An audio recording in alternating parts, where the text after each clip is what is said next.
This year, Microsoft has released two consoles as a part of their next-gen launch, the more powerful and more expensive Xbox Series X and the cheaper but less competent Series S.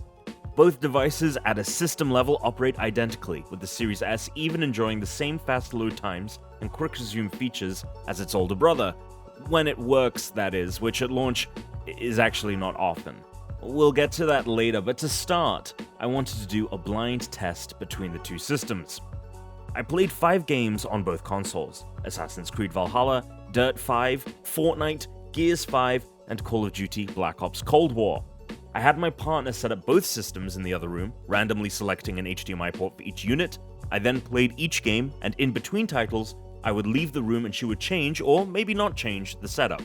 That way, I had no way of knowing which system I was playing on at any given time, and I would have to guess simply based off on how the games looked and played. Before we get into my results, I want to see how you guys do.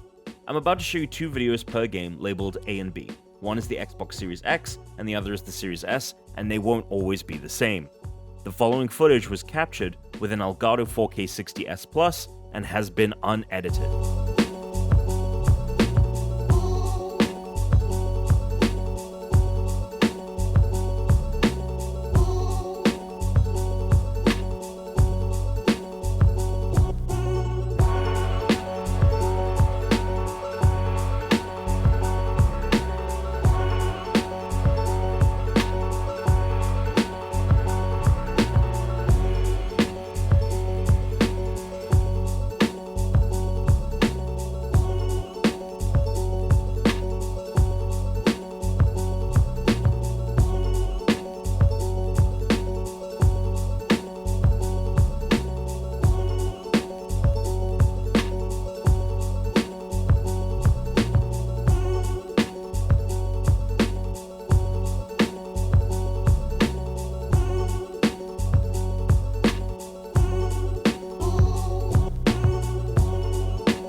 Let me know in the comments below how you did on this blind test.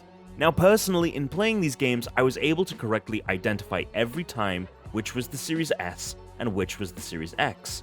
In games like Assassin's Creed, it was obvious because of the 30 frames per second footage compared to the 60 frames per second. But even on games like Call of Duty and Dirt 5 that were running at 60 frames per second or higher, I noticed as I played the differences in resolution.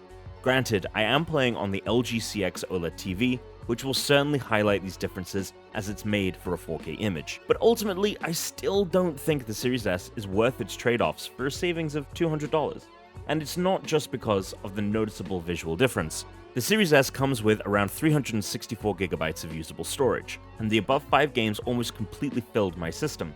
The only solution to seamlessly play more games is to purchase a $220 1TB storage expansion card. But at that point, you're then already paying more for the console and the extra storage than you would if you just bought the Series X, a more future-proof system with more base storage, and a disk drive if you ever had the need for one. If you're an extremely casual gamer that has no intention of owning a 4K TV in the next few years, or you're buying a system for your kids, or perhaps an additional system for your home, the Series S might be for you. But with how long console generations last, I would think long and hard on whether this is truly the system you want to game on for the next 6 or 7 years.